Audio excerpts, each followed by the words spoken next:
भगवान, हमारी रक्षा कीजिए। दानवों ने हमारा सब कुछ छीन लिया है, हम शक्तिहीन हो गए हैं। कुछ तो कीजिए भगवान, कुछ तो कीजिए। ये सब तुम्हारे अहंकार और ऐश्वर्य के अभिमान के कारण हुआ है। अगर आपको स्वर्गलोक वापस पाना है तो समुद्र मंथन करना होगा। ये मंथन राक्षसों की सहायता से ही होगा। कोई एक पक्ष ये मंथन नहीं कर सकता। इस मंथन से जो अमृत निकलेगा उसे पीकर आप अमर हो जाओगे। पर राक्षस हमारा साथ क्यों देंगे? उनके गुरु शुक्राचार्य के पास तो संजीवनी विद्या है। हाँ, लेकिन अमृत के लालसा से दानव मंथन के लिए जरूर तैयार होंगे।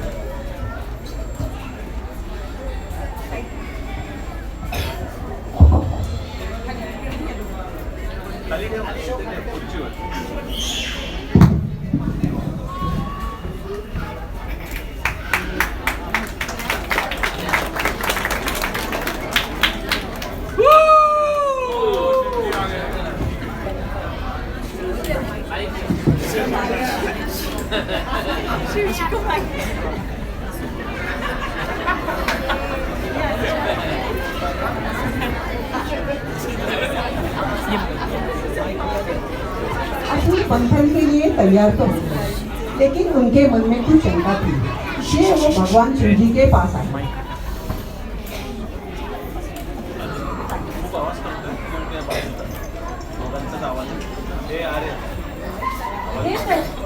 हे कैलाशपति शंकर, देवताओं ने हमें समुद्र मंथन के लिए बुलाया है। सुना है समुद्र से कई रत्न निकलेंगे। साथ में अमृत भी निकलेगा जिससे हम अमर हो जाएंगे। संजीवनी विद्या तो गुरु शुक्राचार्य जानते ही है। फिर अमृत से हाँ, हमेशा के लिए तीनों लोग हमारे ही रहेंगे। पर ये समुद्र मंथन होगा कैसे? ये इतनी आसान बात तो नहीं। और एक बात, समुद्र से जो रत्न निकलेंगे उनका बंटवारा कैसे होगा? समुद्र मंथन से जो रत्न निकलेंगे उनका बंटवारा तो योग्यता के अनुसार ही होगा। कोई भी पक्ष अयोग्य रत्न पाकर स्वयं ही नष्ट हो जाएगा। क्षीर सागर वासी विष्णु कछुए के अवतार में मेरू पर्वत का आधार बनेगा और वासुकी नाग रज्जु का काम करेंगे। समुद्र मंथन से जो अमृत निकलेगा उस पर दोनों राक्षसों और देवताओं का समान अधिकार होगा।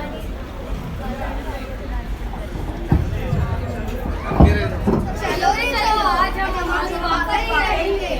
फिर हमें कोई मार नहीं सकता।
एडिटिंग करना पड़ेगा, किसी को बोल देंगे।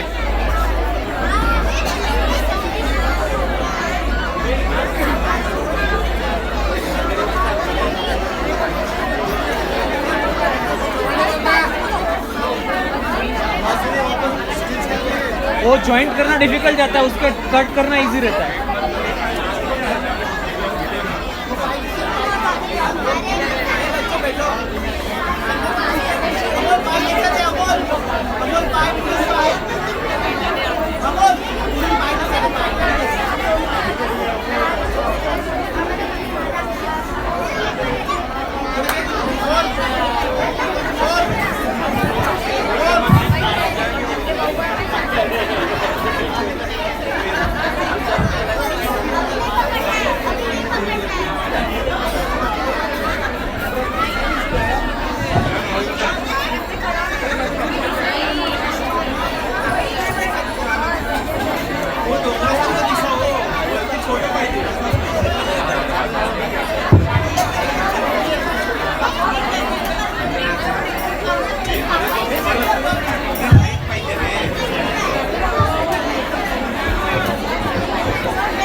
नहीं नहीं, हम देवता हैं। हम पूछ रहे, हम नाक की शीर्ष की तरफ खड़े रहेंगे। हम दानव है, स्वर्ग पर राज हमारा है, तीनों लोक पर राज हमारा है। हम सबके शीर्ष पकड़ेंगे।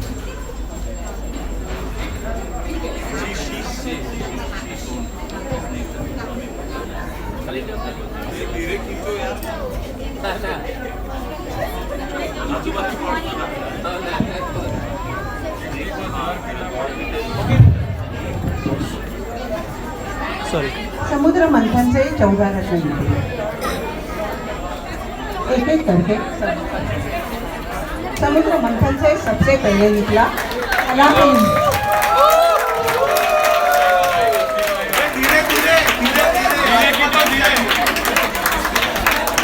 हलाहल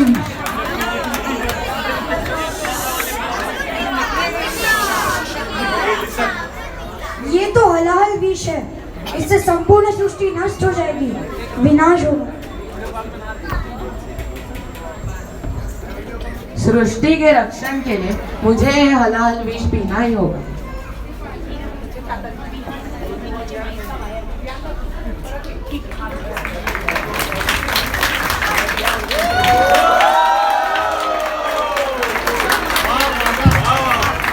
हलाहल विष भगवान शंकर ने प्राशन किया और तब उनका गला नीला हो गया। तब से उनको नीलकंठ के नाम से जाना जाता है। हलाहल विष के बाद निकली कामधेनु गाय, यज्ञ की सामग्री उत्पन्न करने वाली गाय, इसलिए ऋषि मुनियों ने इसे प्राप्त किया।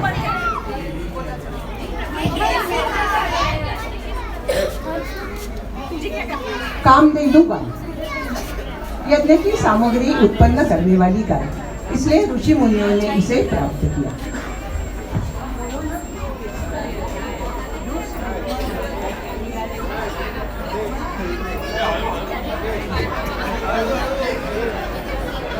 समुद्र मंथन से तीसरा निकला उच्च श्रवा घोड़ा।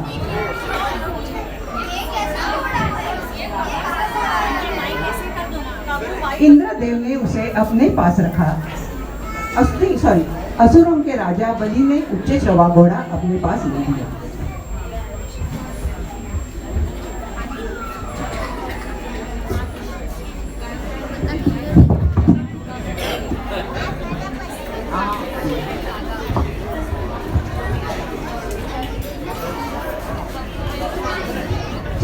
नंबर पर निकला ऐरावत हाथी। कहाँ से आया ये, कैसा हाथी है? ये हाथी इंद्रदेव ने अपने पास रख लिया। ऐरावत हाथी ये इंद्रदेव का वाहन है और उसी से पहले हाथी तो उन्होंने जी के शाप के कारण वो तो हाथी खराब हो गया था, उनको शाप छूट गया था, इसलिए ऐरावत हाथी इंद्र ने अपने पास रख लिया।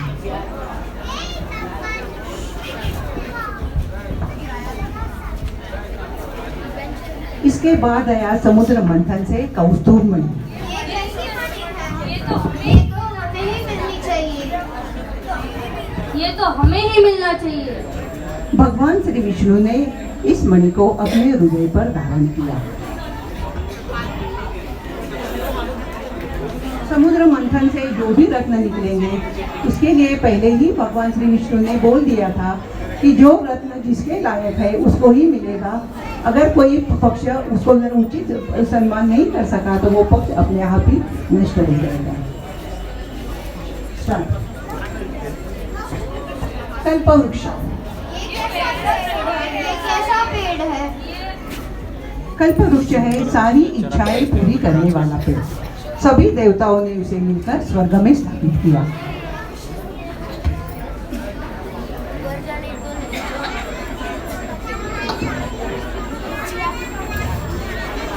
इसके बाद निकली रंभा नामक अप्सरा।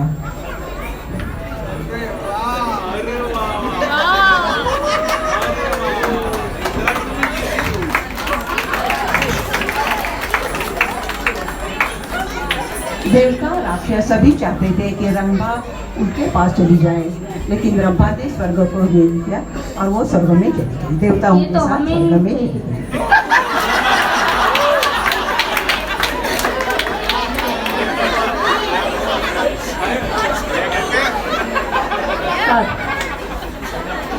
रंभा के बाद आई समुद्र से निकली देवी लक्ष्मी। ये तो हमें ही मिलनी चाहिए। ये तो हमें ही चाहिए। असुर देवता और ऋषि भी चाहते थे कि लक्ष्मी उन्हें मिल जाए, पर लक्ष्मी ने पहले ही भगवान विष्णु को अपना परमेश्वर मान लिया था। मैंने तो पहले ही भगवान विष्णु को अपना परमेश्वर माना है, मैं तो उन्हीं के पास जाऊंगी।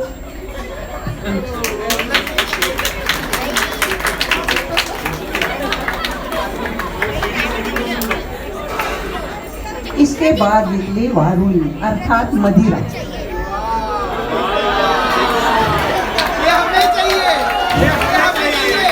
देवता उनकी अनुमति से क्या हम ये ग्रहण करें? ग्रहण करें?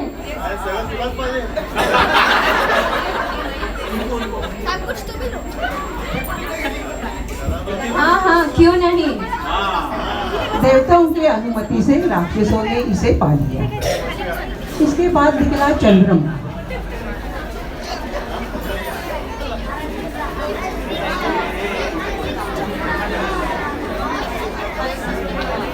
चंद्रमा की शीतलता और तो कोई सह नहीं सकता था, इसलिए भगवान शिव ने इसे अपने मस्तक पर धारण किया।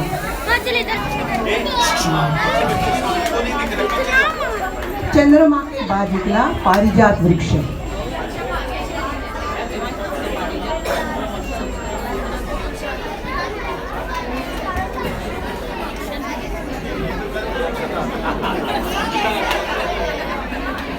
ये कैसा पेड़ है? पारिजात वृक्ष। इसके स्पर्श से मन की थकान दूर होती है। देवताओं ने इसे स्वर्ग में स्थापित किया। इसके बाद निकला पांचजन्य शंख।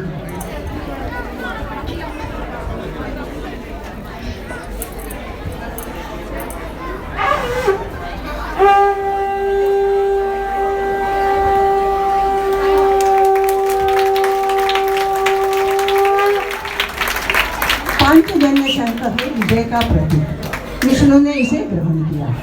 जब महाभारत का युद्ध हुआ था तभी विष्णु का श्री कृष्ण का शंख था पांचजन्य शंख। उसी के शंखनाद से महाभारत का युद्ध का आरंभ हुआ था।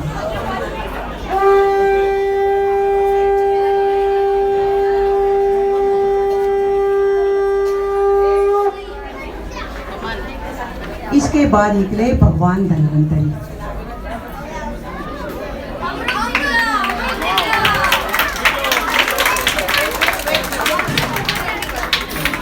भगवान धन्वंतरी है प्रतीक निरोगी तन और निर्मल मन का।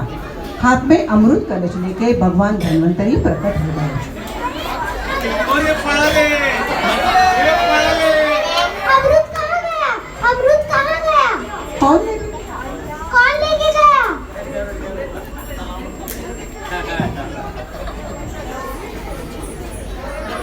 हे भगवान, राक्षसों ने हमारे साथ छल किया है। अगर उन्होंने अमृत प्राशन किया तो पूरी सृष्टि का सर्वनाश हो जाएगा। ऐसा अनर्थ होने से बचाइए प्रभु, रक्षण कीजिए, रक्षण कीजिए। भगवान विष्णु मोहिनी रूप धारण करके राक्षसों के पास जाते हैं और अपनी चाल, नटखट बाह और सौंदर्य से राक्षसों को मोहित करते हैं।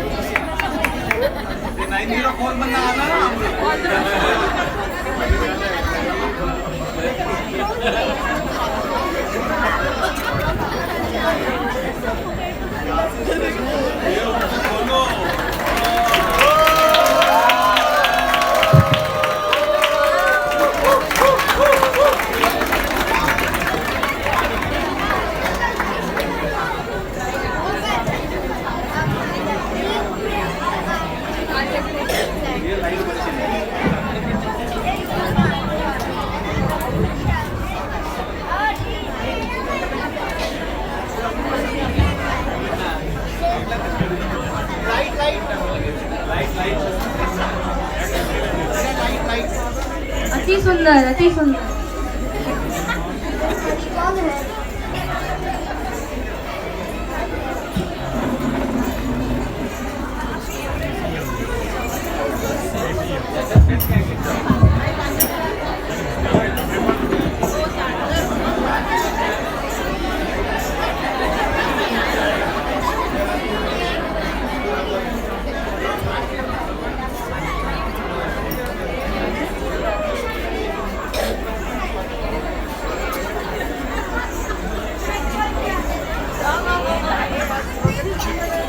तूने छल किया है दुष्ट प्राणी, इसका दंड तुझे अवश्य मिलेगा।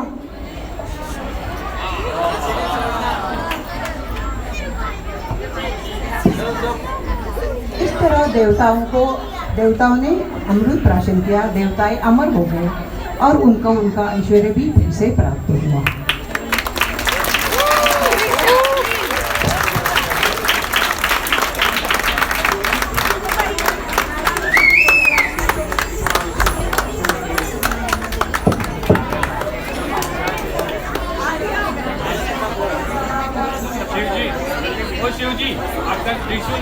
एक बात, हेलो, आपने अभी समुद्र मंथन की कहानी भी सुनी और ड्रामा भी देख लिया।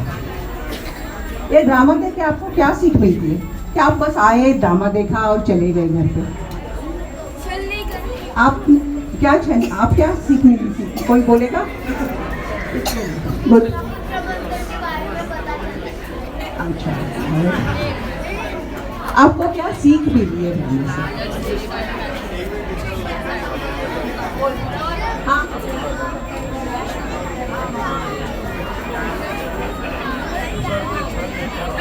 गुड।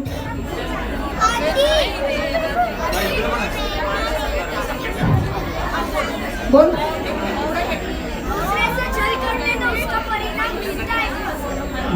बहुत अच्छा, बच्चों ने बहुत अच्छा जवाब दिया है।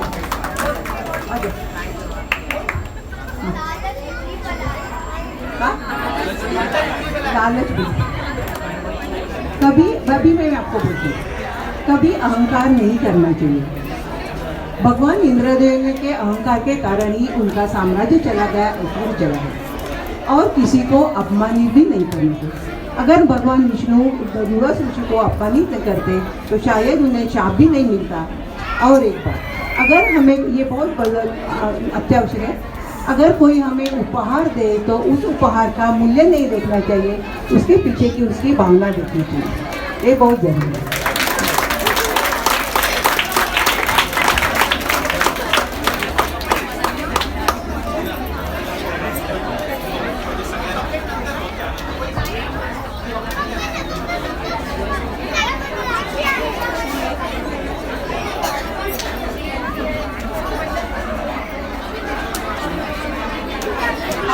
आपने एंजॉय किया है यहाँ का? किया या नहीं? Yes. अभी आपने ये देखा है ड्रामा, तो अभी टेस्ट होगा आपका। हम कुछ क्वेश्चन पूछने वाले हैं और जो सही जवाब देगा उसको गिफ्ट भी मिलेगा। कौन बनेगा करोड़पति?